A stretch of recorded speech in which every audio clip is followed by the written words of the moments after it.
Aloha, everyone. Welcome to the UH Manoa Pre-Law Advising Center's Applying or LSAT Strategy Session Workshop today. Our event will cover pretty much all LSAT basics, as well as some study strategies, how to register, and available resources. My name is Hi'ile, and I'm one of the pre-law advisors at the Pre-Law Advising Center. Before we jump in, there are a few housekeeping items I just want to go over. If you have any questions for me, you can use the chat feature or the Q&A feature at the bottom bar of your Zoom application.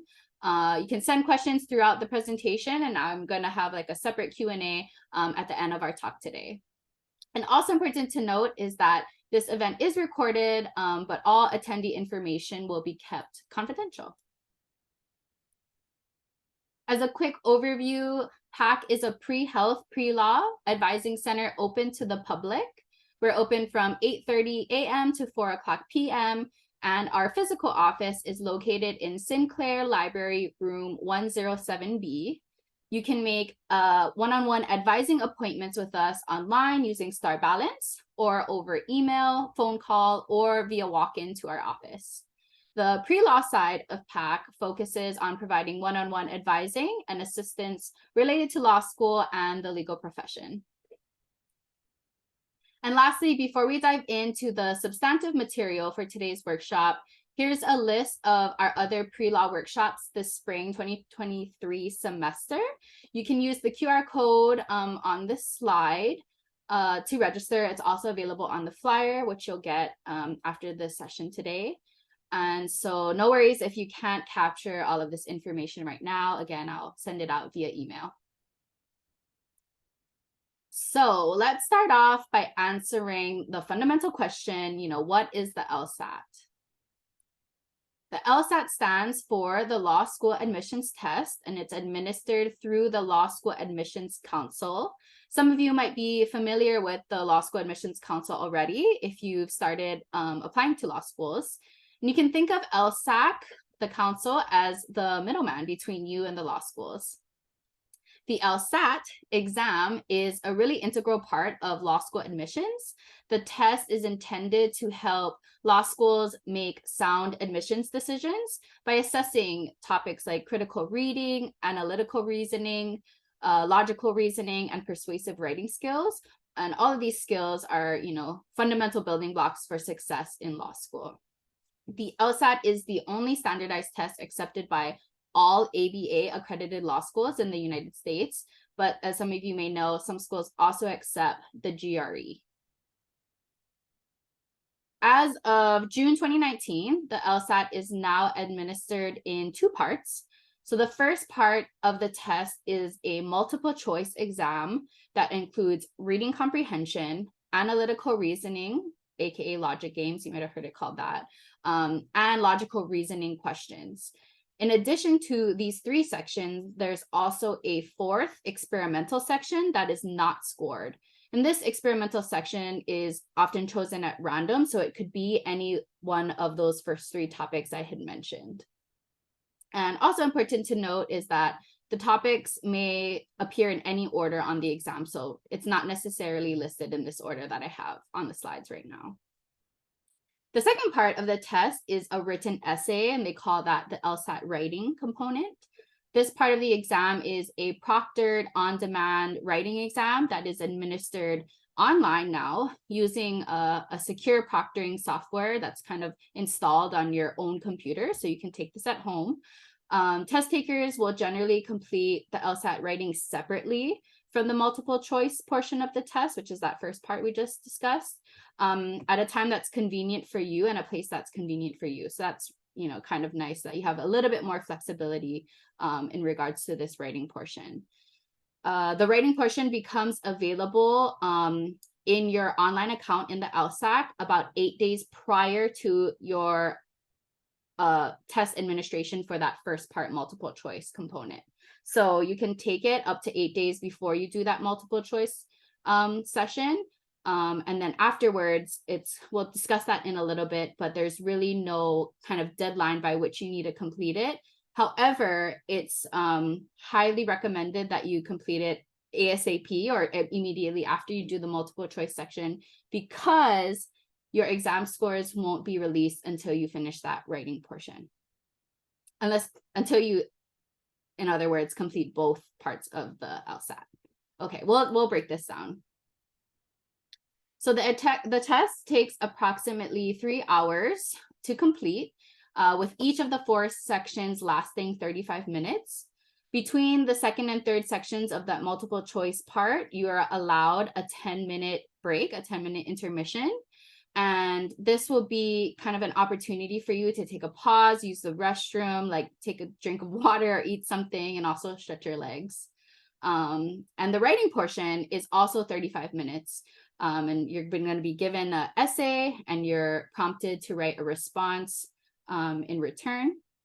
And again, just remember that LSAT writing portion opens 8 days prior to your test administration for that first part of the multiple choice. So you have to, like I said, just to reiterate one more time, you have to complete that writing sample in order to be able to see your score and also have your scores released to the schools. So while there's no deadline, you want to complete this as soon as possible. Otherwise, you won't have a score to view and send to your schools. Okay, I see I have a quick question. You have to take the writing part before the multiple choice. No, you do not. So you have the option to, because they release it 8 days before your actual administered multiple choice exam, but you can also take it after that time as well. So it's kind of a more flexible option, which is nice because you can also take it at home on your own computer. You basically install the software and then are able to access that aspect of the exam. I hope that answers your question, and you can submit another one and I'll get to it in a bit. Okay, let's see. So moving on to your LSAT score, importantly, your score is based upon the number of questions you answer correctly, which in other words means that there's no penalty or deduction for incorrect answers. And this is really key because even if you're running out of time, one potential test taking strategy, is to have something filled out for every question, even if you're not 100% sure of the answer. So because you don't get deducted, sometimes it's better to just have something instead of like having nothing, and then, automatically that's going to be a 0, or it's not going to be counted towards your score. The exam is scored on a curve with the highest score as 180 and the lowest score as 120.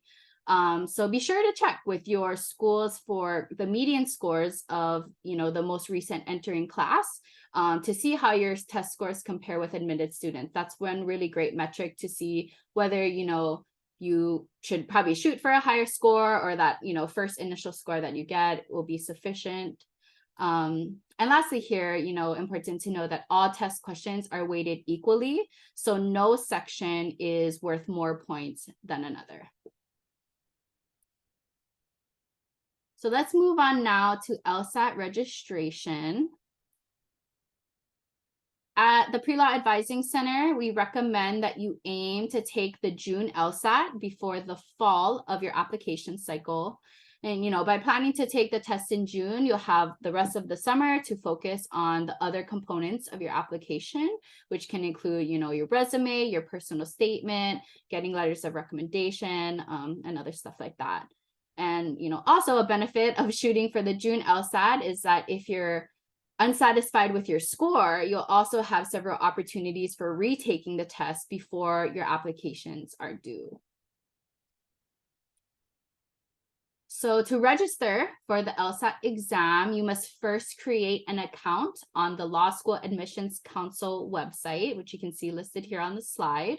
And once you create an account, it's pretty straightforward. You can register and pay and schedule your LSAT. So for the August 2022 to June 2023 testing years, the LSAT registration has costed $215.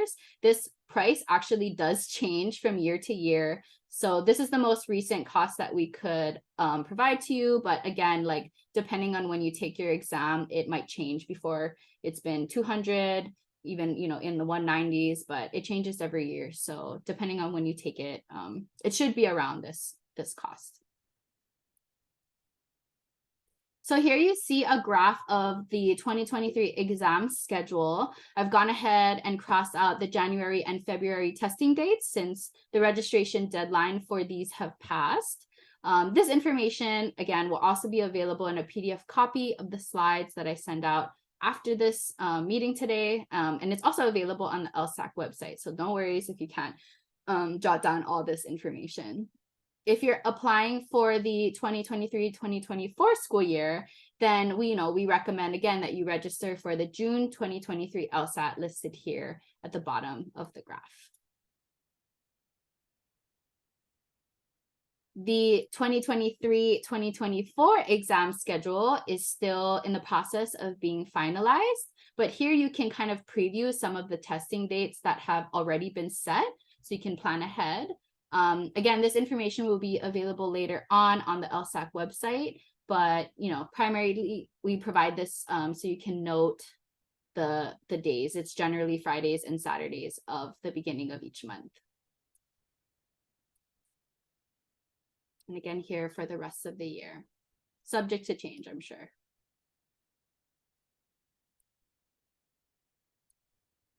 Okay, let's discuss some LSAT study techniques. So here is a general timeline of some of the deadlines that we cover to keep in mind.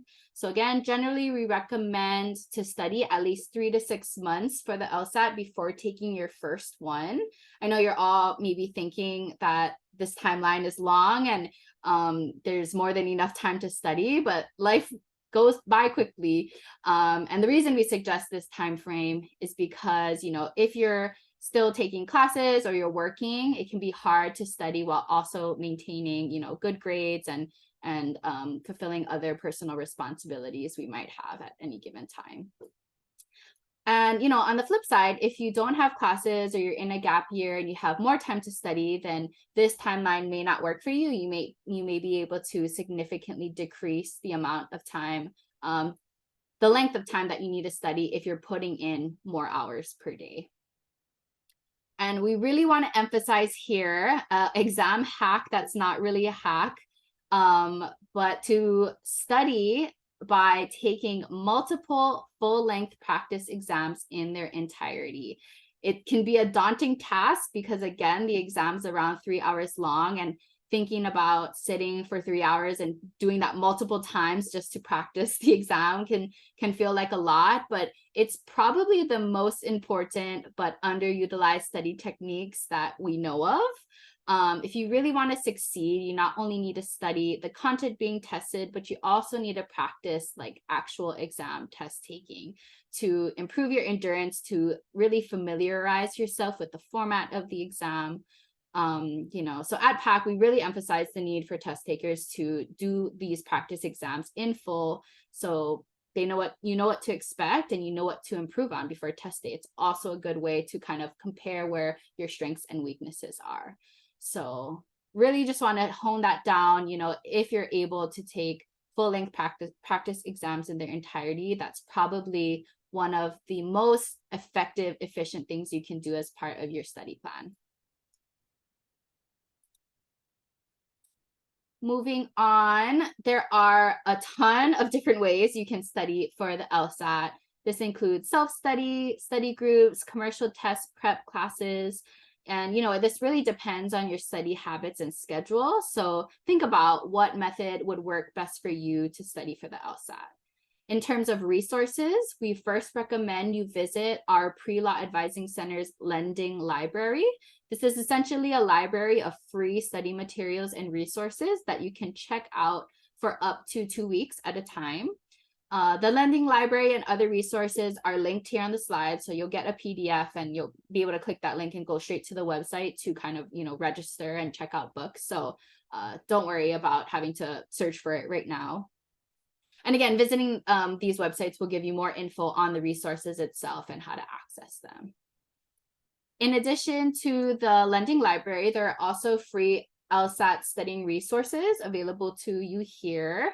listed on the slides. These can really vary in terms of what they offer, whether that be like lessons and modules versus practice tests versus flashcards versus, structured even like virtual lectures by a professor. So you can check those out, see what works for you. Think about doing a combination of all of those. But again, encouraging you folks to check out the free resources first before looking at commercial prep courses that are available. And here are the two that we kind of recommend: Kaplan LSAT Prep and also LSAT Max. But just remember that these can be costly. So consider, your length of time to study, what methods and kind of platforms work the best for you, and also whether it's worth the investment of doing commercial prep, just given all those factors. But thankfully, there is a scholarship program available. It's called ASA Graduate Test Preparation Award. And essentially what it does is provide funds for you to both purchase test prep materials, but also take the exam itself. So a great resource, again, linked on the slide. Don't worry about having to search for it. If you Google it, you'll find it though. So I guess to summarize, in general, it's helpful to start studying by taking, practice tests and even doing it by sections untimed, and then working towards taking those time tests in their entirety. And once you start taking those full tests, you'll be able to figure out your pace and have more stamina, and also your strengths and weaknesses as it relates to the content that's on the exam. Okay, so let's assume you've taken the exam. Now what? After taking the LSAT, your score report will be sent to you approximately 3 to 4 weeks following the test. And depending how happy you are with your score, you can evaluate whether you want to retake it. Before considering anything else, check in with your application deadlines and make sure that retaking the exam falls within your timeline, and that your test score can actually be included in your application. Sometimes we kind of forget to overlook like the overall goal of submitting by a certain date. So if you do want to retake, make sure that you allocate enough time for you to take it and also for your scores to be submitted. Whether or not you retake the LSAT, it's a personal decision. Keep in mind that many statistics actually show that retaking the test may not always be in your favor. Many, if not most, students that retake the LSAT might get the same score again or even lower. So here are some considerations. For example, reasons that we might encourage you to take the LSAT, again, include, unexpected happenings on test day. So if you're sick or you're late, if you, just completely fail to prepare enough, or you don't prepare well enough. Again, this is a subjective evaluation. There's no clear guidelines by which, we say yes or no to retaking. Just consider whether or not these kind of played into your score on that day. And then some reasons we advise against retaking the LSAT include not having enough time to restudy. So say you take it and you only have a month left before your application's due. Say a testing date is available, but that would only leave you with a week or two to actually restudy. In that case, again, statistics show it's unlikely that those 2 weeks will actually make a significant contribution to your score. So recommending, if you retake, another 3 to 6 months. And again, also, if you maybe are taking it a second or third time, if your second or third test score is similar to your first one, then it shows, you're not really making progress. And considering the big picture of financials, that's also maybe a reason we would advise against taking it a third or fourth time. So, of course, this can be a really difficult decision, and this is a great point that we welcome you to meet with a pre-law advisor to kind of talk through and discuss. You can share your scores and confidentiality. We can assess what your study strategies have been, what resources you've used, and kind of figure out a path forward that might be more specialized and specific to you, using the insights and knowledge that we have about the exam. Lastly, on this topic is canceling scores. So if you seek to cancel your score, you can do so through your LSAT account, starting the day after your test, and within 6 calendar days after the test. So you have kind of that buffer, I think it's, generally about a week, essentially, to cancel your score. And after those 6 days, it becomes a permanent part of your exam record. And again, similar to retaking the exam, canceling scores is a personal decision. But consider whether it might be better for law schools to see a canceled score rather than the score itself, such as if the score is lower than what you have in previous exams. Law schools will never know why you canceled the score unless you tell them, for example, in an addendum. So again, in this decision, you can consider meeting with a pre-law advisor if you need help or you need guidance in making this decision too. Okay, so that is all the content I have to share today. I'm going to stop the recording and I can open it up to any questions that you folks might have.